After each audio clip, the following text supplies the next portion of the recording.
So Yeah, diabetes be diabetes. yeah, Some days it's easier to control, others it's not, but we got this. yeah. All right, thank you for joining me on the Chronically Well podcast, where we hold real conversations with communities that need to be heard. On this episode, we have the opportunity to speak with Ciara.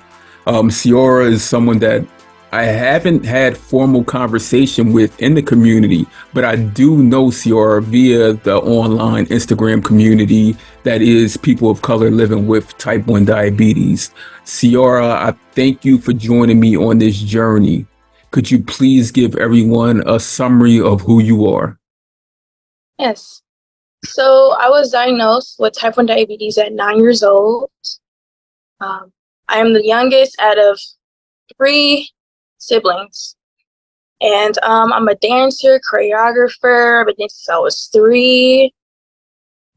I've always felt, I say, alone when it came to having diabetes in school and doing other curricular activities and everything like that.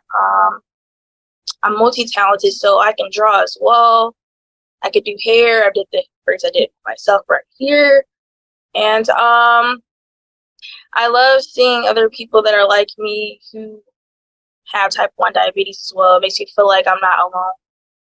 And I'm just here to show people that, like, it doesn't matter if you have type 1 diabetes or anything, any other illness, that you can still go after your dreams and pursue something that you've always wanted to do.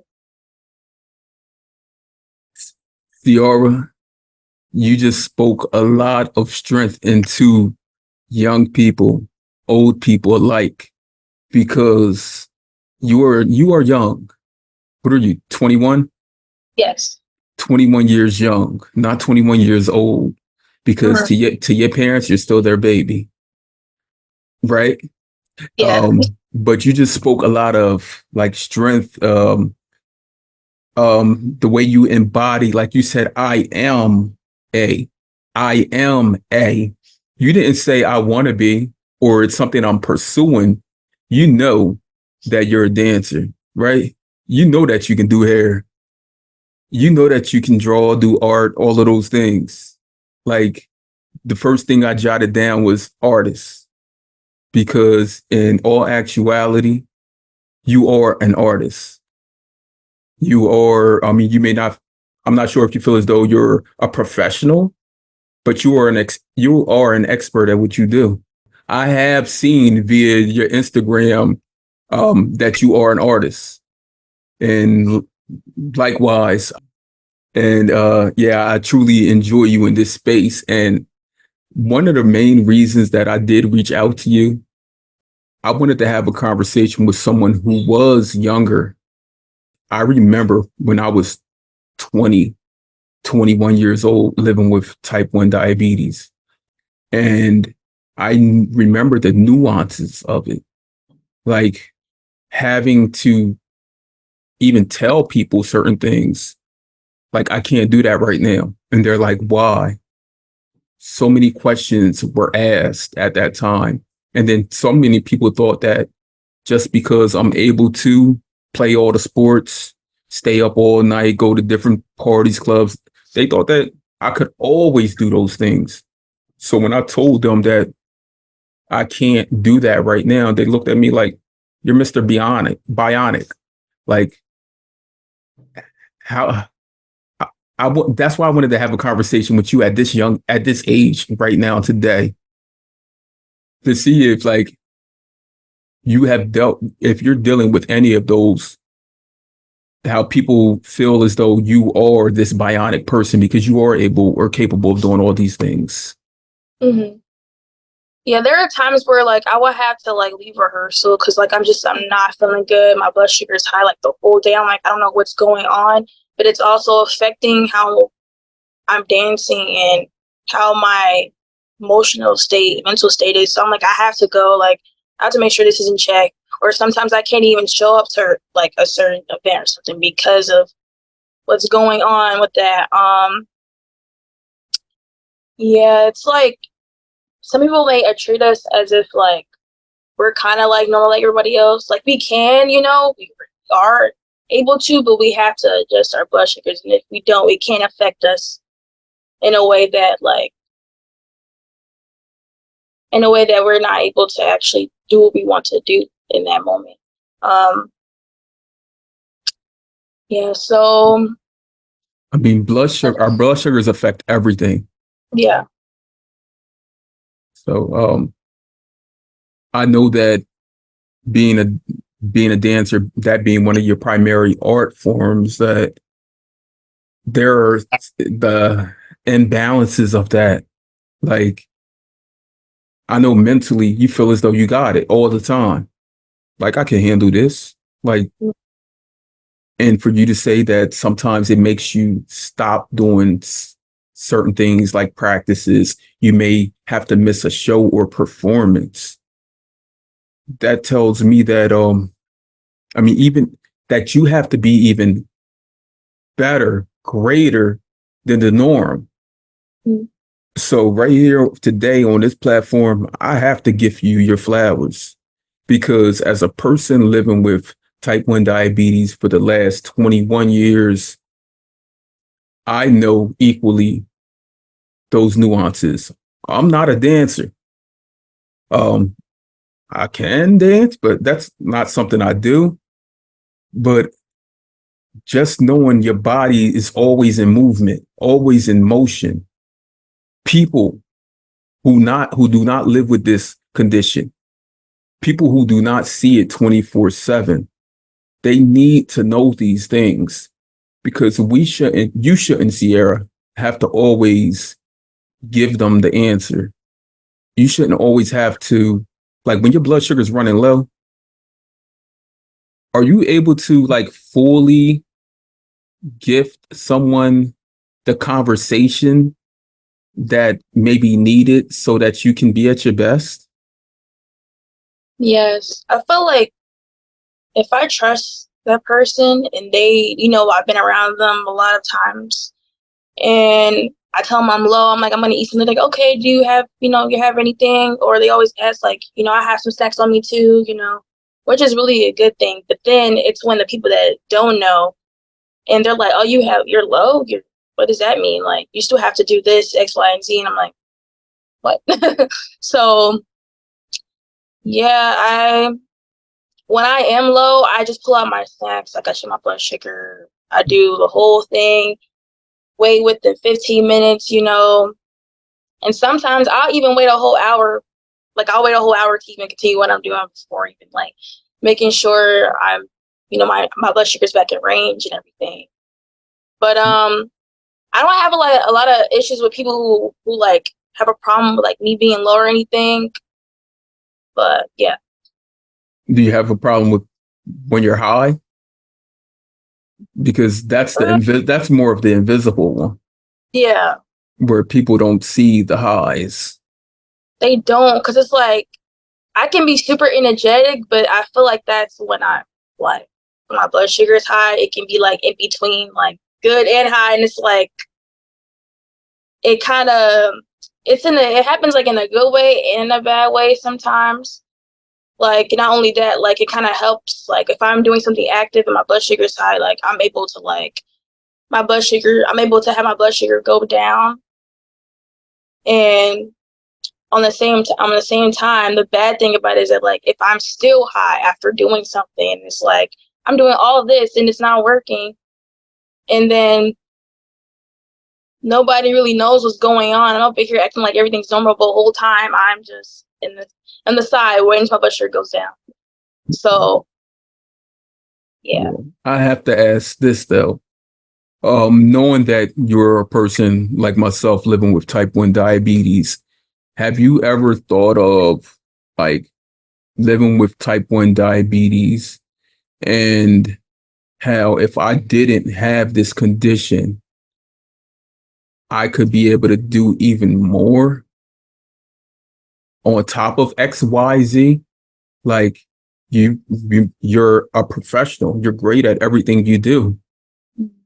Have you ever thought of like if I didn't have type 1 diabetes, I wouldn't just be here. I would be everywhere. Like my name and face would be on every billboard. Like everyone would know my presence. Mhm. Yeah, I've kind of thought about it, but then I realized that, like, whether I have it or not, I felt like I still make an impact. There's people that, have type 1 diabetes that are, like, big in the name, professionals, and, like, I inspire to be that. But yeah, there's times where I just question, like, why do I have this? I wish I was doing a lot more. Like, this is kind of taking me away from, what I want to do right now. And it's like, I feel like it's kind of in a way of it sometimes, because, like, I can't treat it as if, like, I'm a normal person. I could just go by my day, just eat something, and, like, I'm good after that or something like that. But Well, I truly understand. While you're talking, I'm thinking of myself at your age, and one thing I've spoken to a lot of people on this podcast about is being that young, 20, 21 years old with diabetes. It's almost like, well, how old were you when you transitioned into doing everything yourself? like for my so like everything, like my supplies and all that, Yeah. like a little bit the year after I graduated high school. So, like, I was kind of getting used to doing things on my own. Like, at first I kind of didn't know because my parents were doing all that for me, and now that I'm doing it by myself, I'm like, oh, I didn't want to think to do it by myself because all of it was just given to me. Everything was just, You were and then forced to. yeah, and then I realized, I'm like, oh, this is how it's like. Okay, So now I'm used. So I add that to you being diagnosed at 9 years old. Hmm. When did you first start caring for yourself? Like doing all like giving yourself insulin and checking your blood sugar and all of that. Trying to Was it remember. was Like, it before like puberty and stuff, before like 11, 12? I say, like, around, like, middle school, high school is when I really was just taking my blood sugars and all my insulin by myself and everything. I still got the help that I wanted. I always asked questions, but I would be doing it by myself. I say this because I compare when people ask what can you compare living with type 1 diabetes to? And the Mm, one thing I always compare it to is having a baby, like being like an infant. It's not like you were 9 years old, so you didn't want a baby. Like, it's like someone's giving you an infant, like you didn't even carry it for 9 months. But yeah. now you must carry this infant continuously. And not only are you just carrying it in hand and doing everything else, but you're carrying this infant. You might have to go hiking up a mountain with this infant and continuously having to hold and comfort this infant, check on this infant midway through the hike, Mm, feed this infant through the hike, make sure that when you get up to the top of the mountain that you and the infant are okay. And then you got to realize, like, I got to go back down this mountain with this infant. And every single day you're giving that infant. yeah.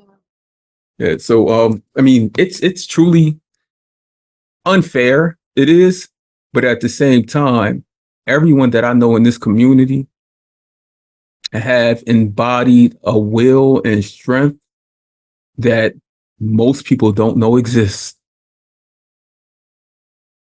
Like when I tell people that I've almost died on many occasions, and they're like, "What do you mean? How?" Like Mhm. I'm from the city where everything goes down.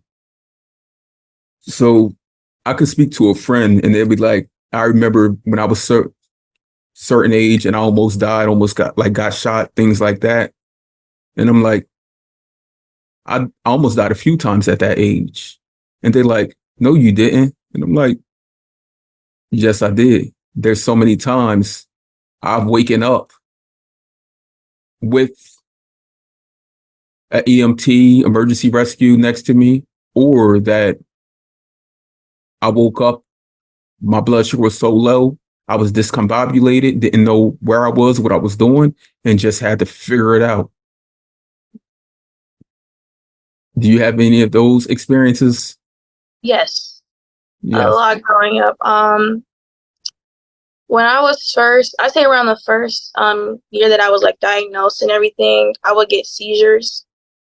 I had like, yeah, it was like 3 months after I was like diagnosed, I was getting seizures like every like weekend because I would be at my grandma's house and she's a nurse, so like she knows how all that is. She's always on me when it comes to that. When I have a seizure, I'm waking up and she's throwing like orange juice on my face. I'm like, what is going on? She's like, you had a seizure. I'm like, what? And like it constantly, I'm not saying it constantly happened, but like it happened every once in a while when I was at her house. And I'm like, this is so weird. And I'm like, what was my blood sugar? She's like, you were like in 20s or even lower than that. I'm like, what? Like, so now every time I get low, like during the night, I just start going crazy. I get my glucose habits. I just start getting stuff right away. And I've had an experience where like I woke up like in the 30s. I was like at a balance. My mom's knocking on the door in my room to like wake me up, whatever. But I felt out of balance and everything. And none of my stuff was in my room because usually I'll have like my snacks, all my drinks in here for my lows, and I didn't for some reason. So I was walking, I was like limping everything, trying to walk to the kitchen to go get my things. And after I was fine, but then I was just like, dang, like imagine if I stayed asleep and didn't wake up, from it. I felt like I probably would have had another seizure. Like every time I get low, I would fear that I'm gonna have a seizure again from when I was little and getting super low from those. So I try to be like real cautious now. And every time I get low, I'm like, especially with like dance, and I'm dancing a lot, and I get really low, and once that happens, my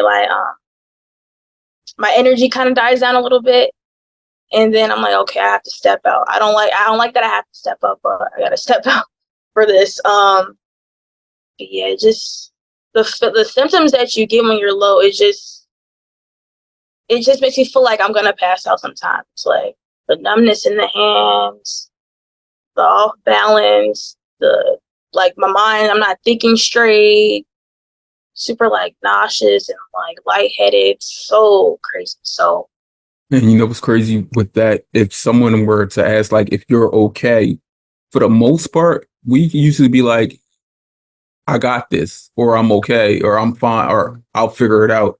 Because when our blood sugar or is so low, it affects our brain, it alters our mind to a point where we can't truly uh, emphasize the things that we're going through. Like we can't outwardly state them. mm, Like I was speaking with someone more recently because I'm working on a template to some cards to where if our blood, like we can help keep on us. So like if our blood sugar is going low, we can just flash up a card and that will alert people around us of what the situation is.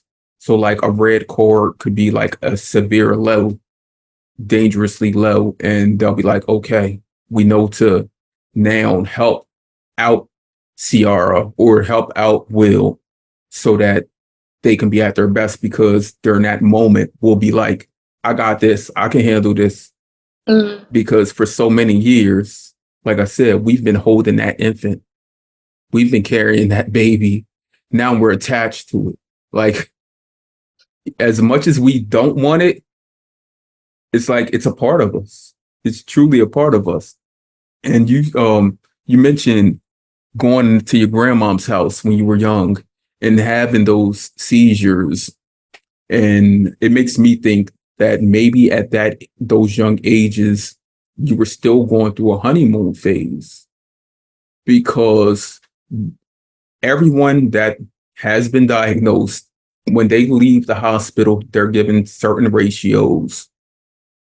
Those ratios always tend to change, especially during the first year or so, uh, first 1 or 2 years, because when we are diagnosed, a lot of people are still producing a little insulin. It will eventually run its course, run dry. But we are producing some, and it doesn't always show the same.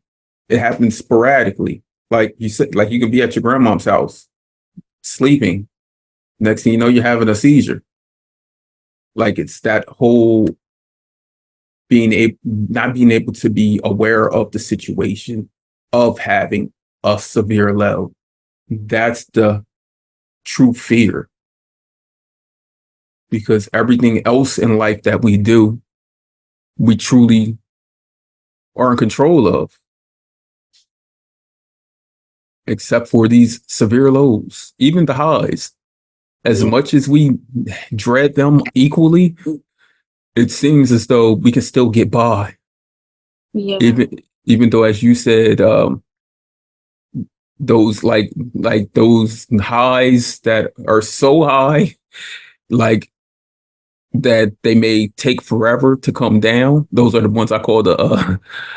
I was talking to someone today. They had posted in their story about having us. They had a severe high last night, and it feels as though they woke up and they got hit by a truck. And I said, was it a Royal SUV or was it a dump truck? Because some of them highs are like a dump truck. Like, when they hit you, it's like it's almost over. Like, how can I get clean from this mess? And it may take upwards of a day or two to get back in normal range. All right. So yeah, I wanted to make sure that the young people, like, reminiscing on when I was your age and the age you currently are. 'Cause, I mean, you're an adult now, literally 21. You made it. You made it. Like, your diabetes may only be 12 years old, but you're 21. And when you think back 102 years ago, it wasn't an option. And that's a will and a superpower that helps us keep moving forward, because we know what it was before and we know what we have today. So we can live extended lives as long as anybody else. And for the most part, we're a lot more healthier. Yep. Yep. Exactly. I did want to take a step back. What area are you from? You don't got to tell me the exact location, but like, are you from a big metropolitan area, like New York, um, Philadelphia, LA, like places like Well, I'm from Chicago, north side of Chicago? Chicago. You are I want to say, fourth person I've recorded from that's from Chicago. That's great. And you probably don't know these Chicago people that are people of color that are in the community. Mm. I met one of them, and she has like the no sugarcoating. London. Yeah, that's the only one I do know that's from the same city. Okay. But I don't know about the others. Have you met her in person? No. Okay.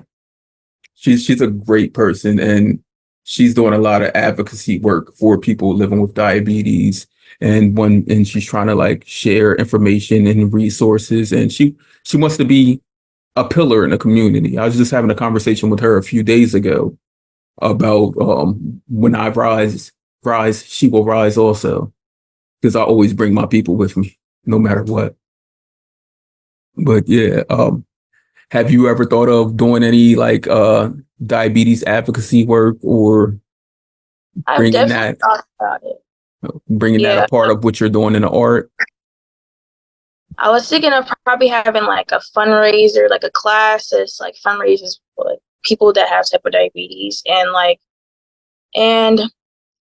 there was like type 1 diabetic like companies that I used to be a part of growing up. Used to be like a I used to do like a I used to go to like a type 1 diabetic like camp every summer, and they had like a dance instructor. I'm like, I could probably do that too, like in the camp, or I could be a part of. I could just make my own like type of like event for people that are like me. And it doesn't even have to include dance. It can be like with anything. Like, yeah, There are but most some, go ahead. yeah, but mostly I was thinking of probably having like a dance convention. And what I've always seen these dance conventions, they don't care about like the health aspect of it. Like they just go back to classes, back to back. And I'm like, we need breaks in between. Like we're either gonna have to check our blood sugars before the class starts, do a little bit after, have a little bit break before that. Like we actually have to pay attention to what our numbers are before we do that. And I feel like type 1 diabetic dancers, we need a convention specifically for us. And it can, and people that don't have it either, they can join as well. I feel like it should be open to anybody, but specifically type 1 diabetics. Look, and I'm thinking maybe you should start like via online space, build a community for type 1 dancers. Because Yeah. if I tell you that I know thousands of them, you're like, what? I'm telling you. So not only do I build communities for people of color, I build all types of communities. I have so many different Instagram groups. Like, there was a young lady last summer who ran out of insulin and was looking for insulin. I'm in the Philadelphia area, but I asked her like, where you located, and she told me she was in Atlanta area.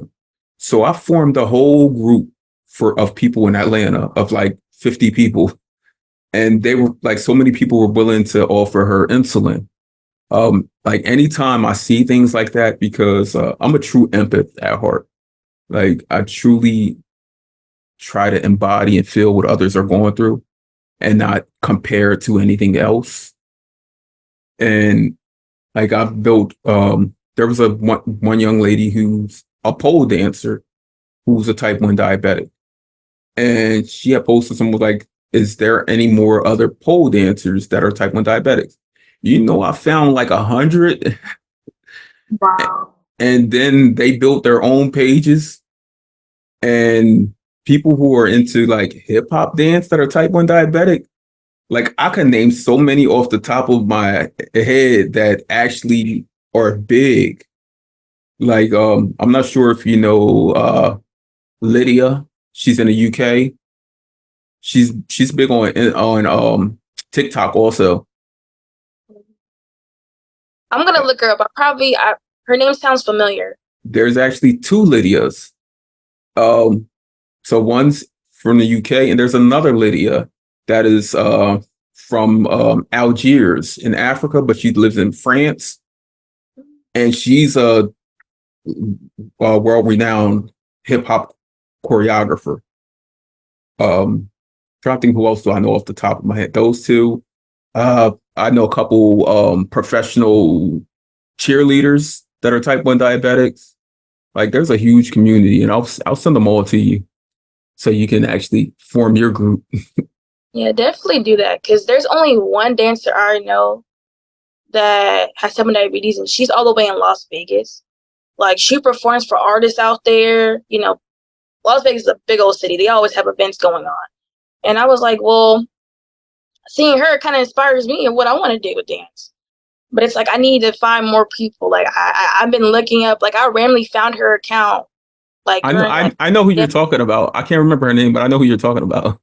yeah, like I randomly found her account like during the pandemic. I'm like, let's find some type of diabetic dancers. Let's see. And that's the only one I came up with. I didn't really see anybody else who's like actively like posting their content. Who has that type of diabetes. So I'm like, okay, cool. And now we're kind of like internet friends, but like I never went to Las Vegas. And I feel like that'd be kind of cool, like to like go out there, probably connect, and we probably find other type 1 diabetic dancers too.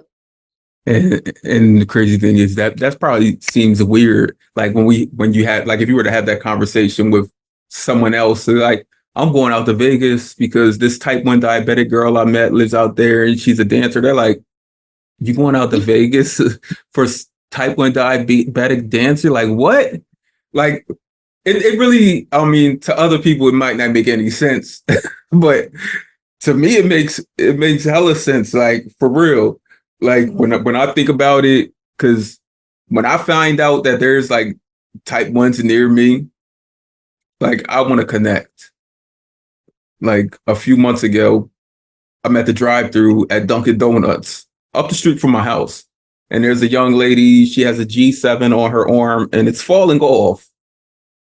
And I'm like, your sensor's falling off. And she's like trying to hide it. And I'm Oh, like, it's fine. I said, I'm a type 1 diabetic. I said, are you a type 1 diabetic? And she was like, yeah, she's been since she was 12 years old. I think she was like in her early 20s. And I said, do you need another sensor? I said, I live right down the road. I can bring you a sensor. So the next day, I actually bought her a box of sensors, my business card, and I wrote her a letter, like letting her know that like there's a community of people that are here and willing to be there for one another at any waking time, any waking moment. So yeah, it was light work, and wow. we all need that. Yeah. Well, then able to help somebody, like, because what if you, who knows if she was like on her last G7 and that one just, that would have been the end of it. But yeah, it's so nice that you did that for her. Like, I wish there was more people like that. Yeah, and I like how like the technology as it's expanding. Like, who knows what other thing they're gonna make for us to use to check her numbers on. Because I had the G7 as well, and like when I first had the like Dexcom, I was like, I don't know about this. I'm like, okay, it's through the phone. Will this be legit? You know? And I was like, I don't know. But after trying the G7 though, and then seeing the old one, I'm okay. It's a lot better. It's just getting better from there. Because I also had the pump before, had the Omnipod before. Tried it to see if I actually liked it and anything like that, and it was actually helping my A1C and everything. My numbers, I just didn't like that it would like give me marks and stuff, so I kind of like stopped wearing them and like but like doing any like active activity, I'm like sweating it off and everything. So like, okay, let me take a break, from that. I do want to retract back to you being diagnosed at 9 years young. I remember 9 years old, being between third and fourth grade. Do you remember that time? Yes, I do. Yeah. You And do. I kind of have a video on YouTube of the how I found out I was diagnosed, which I probably sent that to you. But And I'll share it uh, in the link to the podcast. yeah. So this was definitely around third grade. I was like transferring between schools at this time, and I also moved to a different side of Chicago as well. Um, the symptoms that I had were like I was always thirsty. Um, I like peed in the bed. Never even knew I was actually peeing in the bed. And like it will happen all the time, right? And then this one time I woke up, didn't even know I peed in my grandma's bed, and she's like, yeah, we're gonna have to go to the hospital, like, to check and see what's going on. So I don't know if you heard of like Larry Children's Hospital. It's the one that's downtown Chicago. You um said Larry Children's Hospital? Larry Children's I Hospital, think yeah. I've heard of that hospital from London. They have it in London. Oh yeah. I never heard London. of No, London. no, London. No Oh, sugarcoating. from London, yeah. From Yeah, I think she told me that's the hospital she was at. Wow, yeah. um that's where I had went to go get my results, like my testing to see if I have anything, and then I went to the my primary care doctor, and that's who told me I was diagnosed. And I was with at first I was with my grandma. She took me to that hospital. Then the other one I went to, I was with my mom. And when she told us that, I just started bursting out crying. I'm just like, why? Me and my mom both were like just crying, like, oh my god, why? I forgot like exactly what my primary care doctor said. Like after that, like explaining what we had to do and everything. But I was really just in disbelief, and I was just like, why me out of all people? Like, it doesn't really run in my family like that. I'm like the only one in my family that has type 1. Um, People that do have like diabetes in my family, it's usually like type 2, but it's not that many that have that as well. So I was like, what did I even get this from? Who could I get it by? And they're like, oh, it's genetics. I'm like, I don't know if that's true. They're like, yeah, I was just really surprised after everything I've already gone through prior to that. It kind of just made me upset. And I'm like, I'm just a kid. Like, now I gotta take care of something that I wasn't like You were born to taking, have. Like, I didn't even ask to get this. I'm a healthy kid. Like, I don't know. Like, that's when I was kind of oblivious to what it really was and everything. So I'm just like, they made you take care of that infant. yeah, Like seriously, diagnosed at 9, like you said, and you said now you said your grandmom took you to the hospital, then your mom took you to your primary care. yeah. And they're both Lurie children's, but the other one is like on the north side, which is where my primary care doctor was, and then where I took the tests were in the hospital downtown. Because I asked that because most people when they're diagnosed in the hospital, they're like they stay at the hospital. Yeah. So you got diagnosed and then they took you back to the hospital? I'm trying to remember, but I know I was in two different. Okay. I'm thinking that maybe it was your primary care who did the initial test and was like, go take her to the hospital, take her to Larry's Children's Hospital. I was there for like the first week. Yeah. So I went from the hospital to primary care. Then once I found out, I went to the hospital and I was there like about a week or so. And like my classmates had like a gift card and stuff for me, making sure I was okay. And yeah, I think now that I'm talking about it, I'm kind of remembering it and like visualizing what happened. Yeah, I was in the hospital for a few days, and it was like, I think there was like other kids that was in the vicinity that I saw, and they were like, there was like a little area where like the kids would like, color, play with any toys and stuff like that. Um, but yeah, basically Your that's how. diagnosis story. Yeah, that's kind of what it is, because I don't remember Um, what happened after I was there for like the first. as you said, you did mention that ahead of that diagnosis, you were like, I was going through a whole bunch of other stuff. Mm-hmm. I do know ahead of my diagnosis, my family in general was going through a lot of stuff, a lot of traumatic experiences. Like I remember my parents losing their home. There was some separation things going on. My older brother was in jail. Like it was so much trauma, and trauma equally can be a litigating factor into the onset, just like the trauma of a sickness like the flu or even modern day COVID. A lot of people have been diagnosed since then.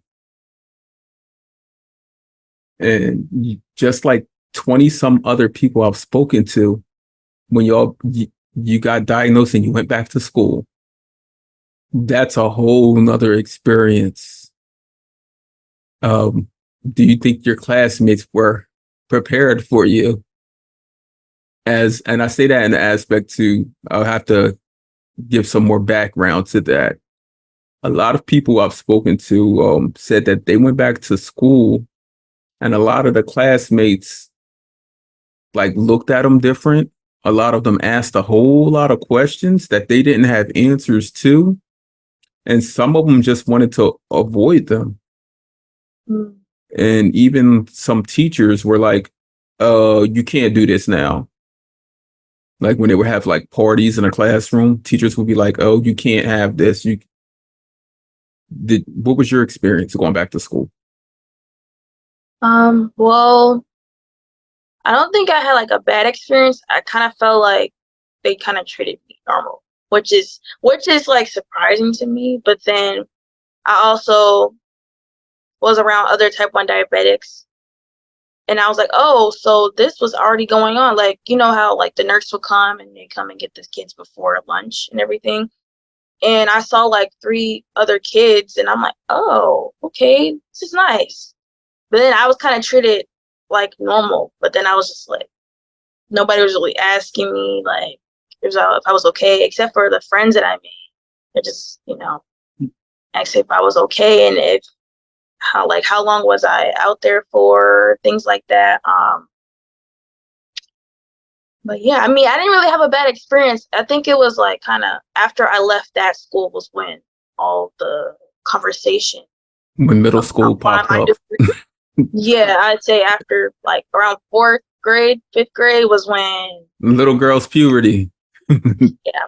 And I transferred to another school after 3rd grade. So it was kind of like a new environment for me. And then, yeah, definitely getting close to middle school is kind of like, okay, I'm kind of finding myself, kind of. And then I just like, oh, and then I have this whole little, yeah. Baby. And I'm like, wait, I'm like, well, only kid who has type 1. Yes. But the other school before that, I didn't feel so much alone because there was other kids Right. that had Like, why didn't they bring the diabetic friends with you? it. Yeah.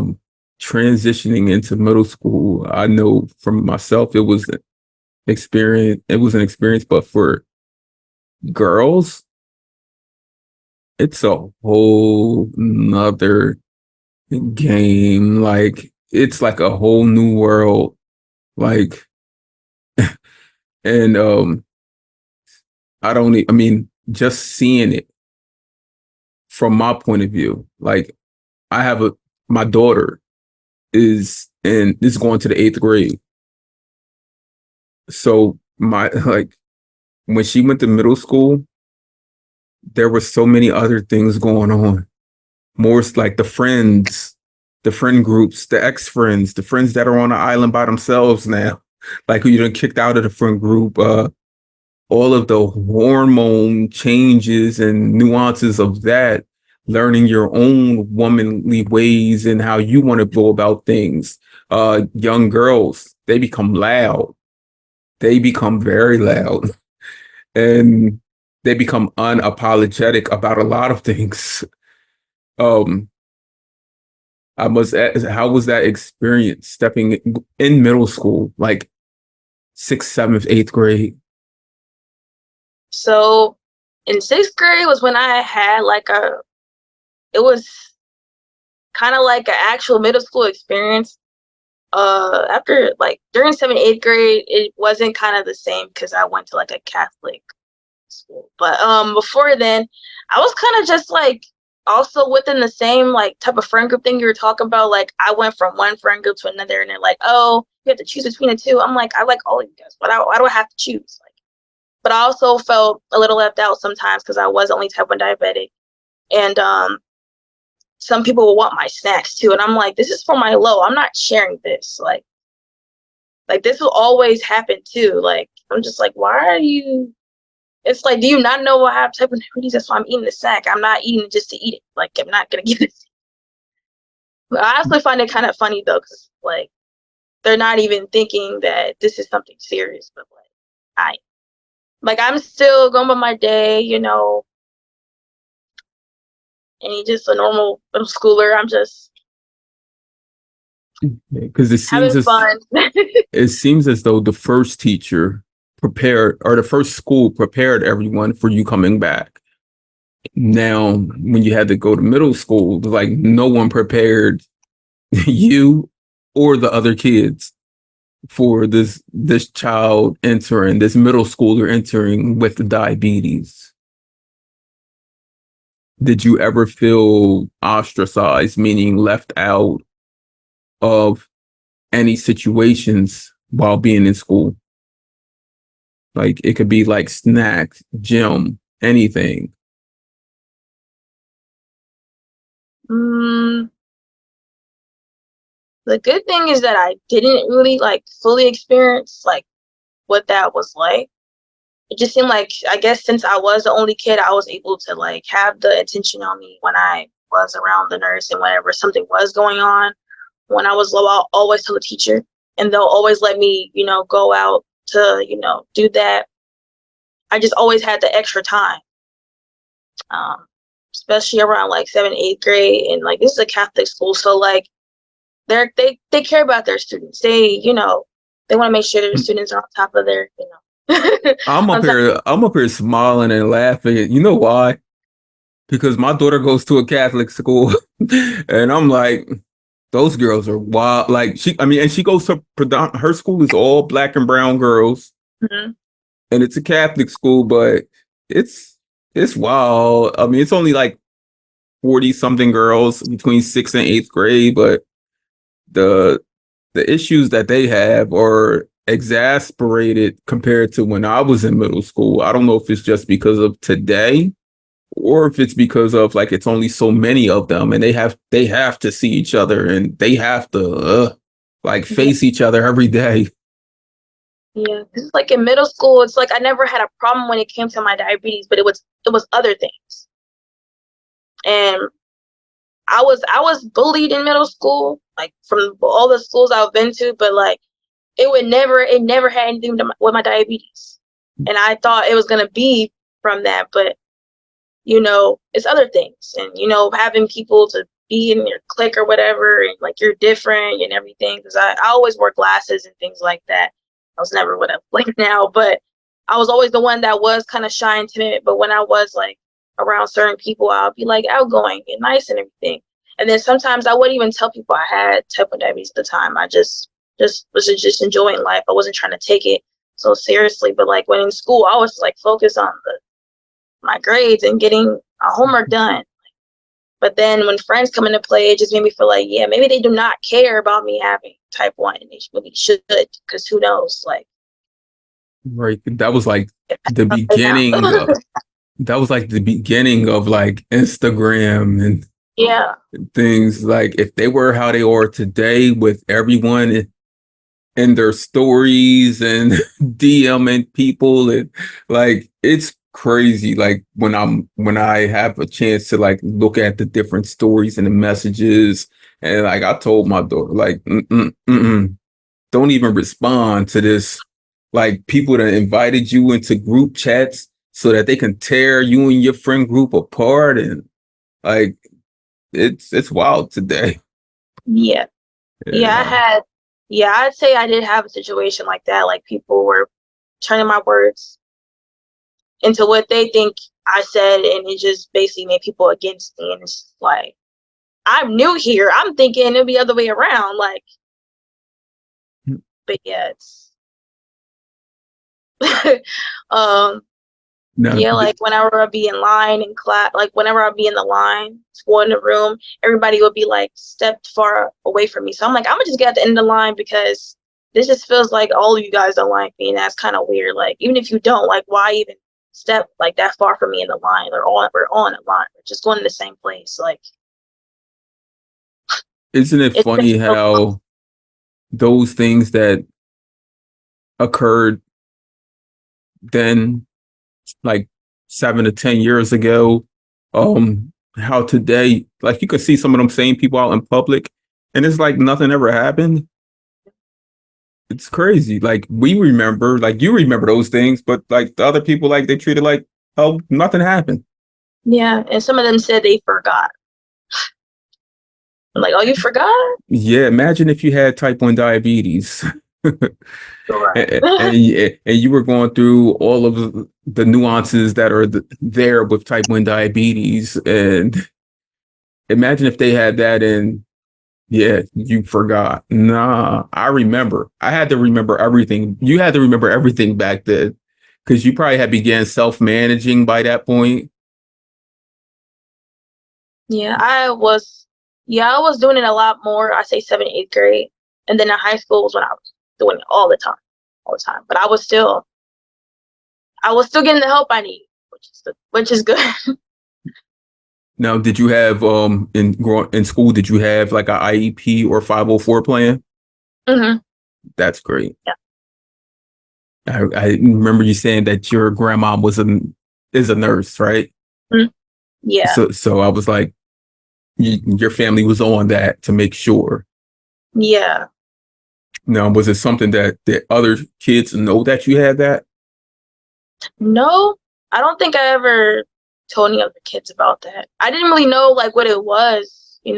I just knew that I had extra care because of my diabetes. I never like asked specifically on what it does Mhm. when I'm in school. I mean, what it's for when I'm in school. Where usually the parents will have a meeting with the teaching staff, counselors before school starts, Yeah. and at the beginning of the school year to let them know like the different protocols and the different measures that need to be in place so that their child can equally be at the same level as other kids. Mhm. So for yourself living with type 1 diabetes, it might have just been like pay attention, keep an eye on her. If you see her start nodding off, if she starts talking a lot, like nonstop, it might mean that her blood sugar is dropping or rising, like just different things. Even like in gym and physical education, it Mhm. may have been like keep an eye on her. Or I don't know, did you have to check your blood sugar before you went to gym? No, unless it just depends if I'm like low or high. Other than that, I wasn't. Because if I had whenever I had gym, it was like mostly after lunch. So like I kind of already like knew what my blood sugar was before, but most of the time, no, I didn't check. No. Do you think that because you said that you weren't wearing a sensor then, right? Mm-mm. Well, yeah, I didn't start wearing any like sensors until like high school. Okay. So in middle school, since you weren't wearing a sensor, do you think there may have been times when your blood sugar was low or high and you just like maneuvered through it? Yeah, not when I'm low though, but when I'm high, I would just like brush it off. I'm like, I'm doing all these physical activities. I'm gonna go down.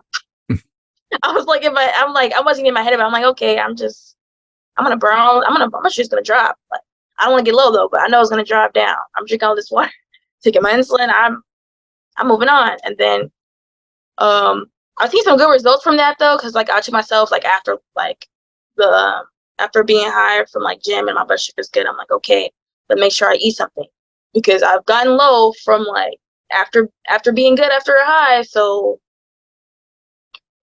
yeah, Right. Physical activity does help out a lot. yeah. And especially if you started at a young age, like today, I know you do all of these artistic avenues. Did back then were you in like dance clubs? Did you go to like dance and all of those things? Yeah, so around yes, like around fifth, sixth grade, I was on a pom pom team, and I also was like playing like soccer as well. But I wasn't able to like finish out soccer because I was a part of like the other program. But I was dancing on the team as well, along with pom poms, and it was it was pretty good. But I say it was some of the girls that I was around, that kind of made me feel a little bit left out at times. Um, because I was only type 1 diabetic and the only one that's in the group dancing. But when I was dancing, like I just let that go all behind me. Like I'm doing something that I love to do.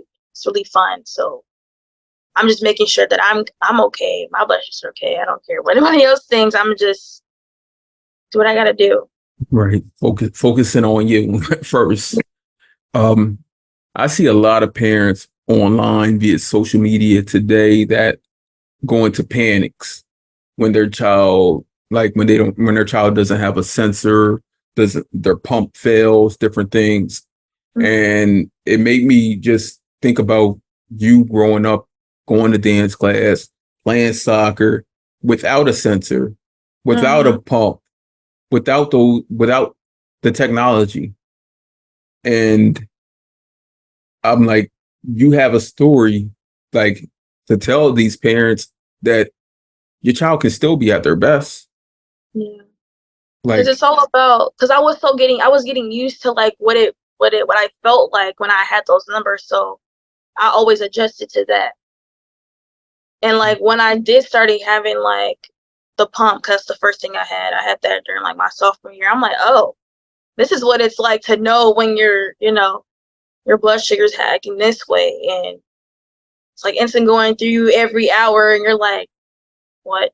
And so yeah, that was a different like kind of experience from compared to like me growing up just taking shots and that's it. Like so. yeah. So, because again, considering you were diagnosed at 9 years old, uh, as a child, when we endure traumatic experiences, um, a lot of times we look at our parents and adults and our lives because to see, and that's where a lot of our memory dates back to. Like when we think of traumatic experiences, like I remember my great grandmom passed when I was 9 years old, and I remember my mom, like she was crying like a baby, and I remember consoling her. Mhm. Being that you were the one that was diagnosed, and I know to even today, if you were to speak to your mom about it, your grandmom, all of the adults that were in your life at that time, it had to have been a traumatic experience for them. Have you today, as you are an adult, even though you're still their baby, have you been able to have any conversations with them about it? I have, but not as often as I used to. Um, every time I'm like, every time something goes wrong, they kind of just make me aware. But like, it comes to a point where it's like, okay, you're too much. Like I understand I have to do this and that, but like, I'm still trying to do my best. Like, I'm not perfect. I know my blood sugar is gonna do all these crazy things, but don't make me feel bad about it. And I feel like sometimes they'll make me feel bad about it. But the whole time it's just them making sure that I'm on top of it and I'm doing the best I can, taking care of it. But when I'm like talking to them about like the experience and everything, I've always told them like why me, like what I always find different ways to talk about it. Like it doesn't even have to be say specifically on how I got it or like what what caused it and everything. I'm just like, oh, like my blood sugar's high. I'm gonna do this, and they're like, oh yeah, you should do this X, Y, and Z. I'm like, okay, I know. You're not the one living with it. Yeah, it's they're always trying to help me because like I've made some mistakes with it, but I feel like I don't think any type of diabetic is like perfect. Like I don't think any of us always have perfect numbers, Oh, and I'm trying. we are perfect though. We are.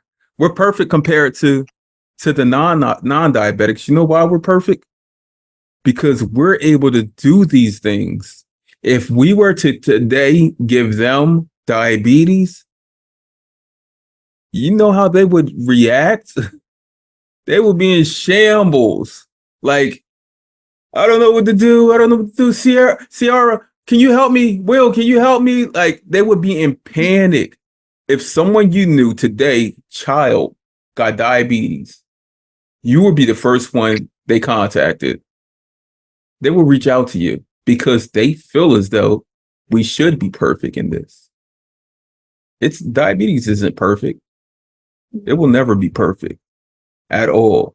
We just do our best to stay alive with this thing called man-made insulin. Like we don't even control that at all. And once it's put in our body, we just got to react and respond to it. Yeah. So, and that goes to everyone out there who ever approaches my friend Ciara and asks her why. There's no answer to the why of diabetes because it is diabetes. Mhm. It's not something she gave herself. It's not something that she wants anyone else to have. It's not No. something she's mastered just because she's been living 12 years with it. She was diagnosed when she was 9 years old. So even if we break those 12 years down into into quarters, that's 3 quarters. 12 of your 21 years of life, you've been living with type 1 diabetes. I mean, you've been living with it more than you didn't live with it now. But it still won't be mastered because every time we give ourselves man-made insulin, we have to pay attention to something. We have to focus on something. But at the same time, we got to pay attention and focus to everything else we do in life. Right. Give someone else a chronic health condition. Give someone else insulin. Give someone else a brand new baby at 9 years old. And at 21 years old, ask them, why isn't your child doing this? Why isn't your child doing that? Because she was a child when she was gifted this. Because even if she was 60 years old and she was gifted this, you couldn't ask why. Because you didn't give yourself this. It's not at all your fault. And I just need to reiterate that because we all go through burnout where we question ourselves on the whys. Why is this happening? Why is my blood sugar staying high? I can't get it down. I'm supposed to be out here doing this, going here, whatever. It's stopping me from performing in this show, being in this gallery or whatever. We ask ourselves that too often. We don't need everyone else asking us that also, because we have to deal with what we're dealing with first at hand. If someone else is coming at us with that why at the same time where we're asking why, it puts a stop and a pause to what we're trying to figure out. Like, you're doing great. You're doing amazing. Don't let anyone else tell you different. Thank you. Yeah. You're welcome. This is just like sometimes I will feel like I'm not doing nothing. And like I've had instances where I was in a hospital because of it. I'm like, what the heck? Like, what am I doing wrong? And then it just seemed like I was always making a mistake. And like I'm not doing what I'm supposed to be doing. But I'm like, I'm doing the best I can. I'm trying to fix it whenever I do, you know. So it's So, just good to know that like my effort is enough when trying to take care of it. no one should ever compare your diabetes to anyone else's diabetes because it's all different. Because we all have different lived experiences and lives we go through on a regular. But I will share this with you, Ciara. If ever in this lifetime we're in today, you need any guidance or support with anything type 1 diabetes related, this person right here is the go-to. I've been deemed the T1D guru. They call me in every social space the type 1 therapist. I am huge into everything related to diabetes, science, the research, the studies, the education. I can help a person whose A1C is 17.5 get to below 6 and have a healthy infant. I've done that on many occasions. I've helped older women who were in their 60s, who were diagnosed when they were 8 years old, who've had all of the complications that you can think of today be at their best with limited complications, because I truly embody and just want to help out our community. I do whatever, I'm telling you, I do whatever I can to lessen the burden. And that's a big reason why I formed even this podcast. Like, I have to give voice to what is often the voiceless, which is living with type 1 diabetes. So I must add, is there anything we we have not covered that you want to cover?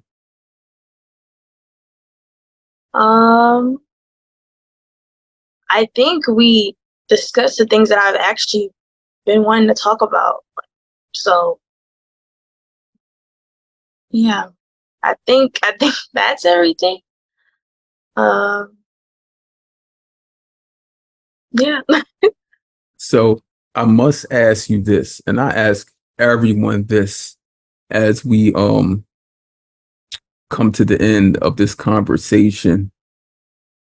On the day, Ciara, because it will be here.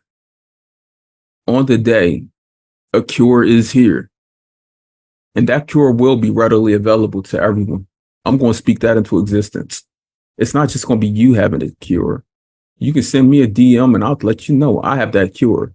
You can look up and look out in the diabetes online space, and everyone will be waking up talking about, yo, I don't have diabetes no more. It's finally here. On that day, a cure is here and you're cured. Ciara, what do you do?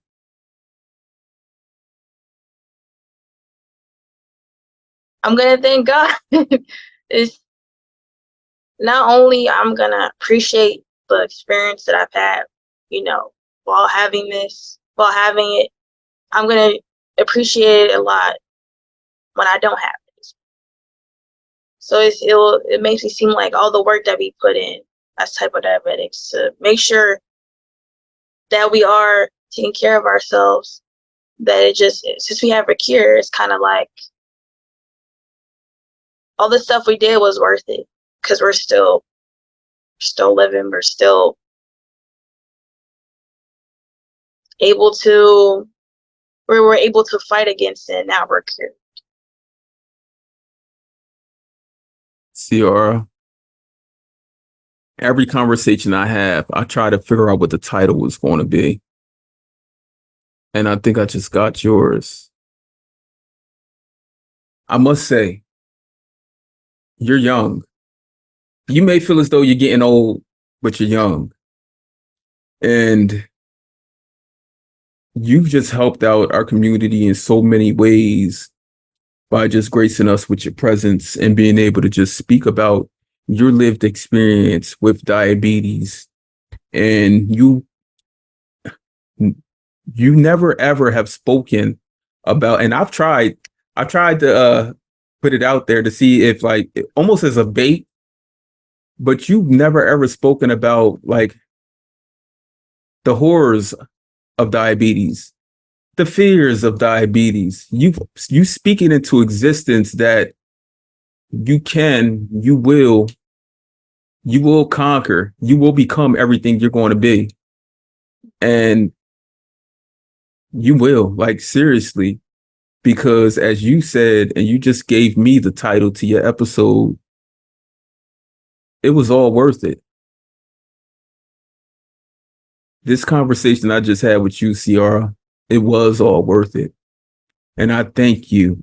I truly do thank you for joining me on the Chronically Well podcast, where we hold real conversations with community that need to be heard. And Ciara, my young sister, you're someone that needs to be heard. Thank you. I appreciate you so much. Thank you.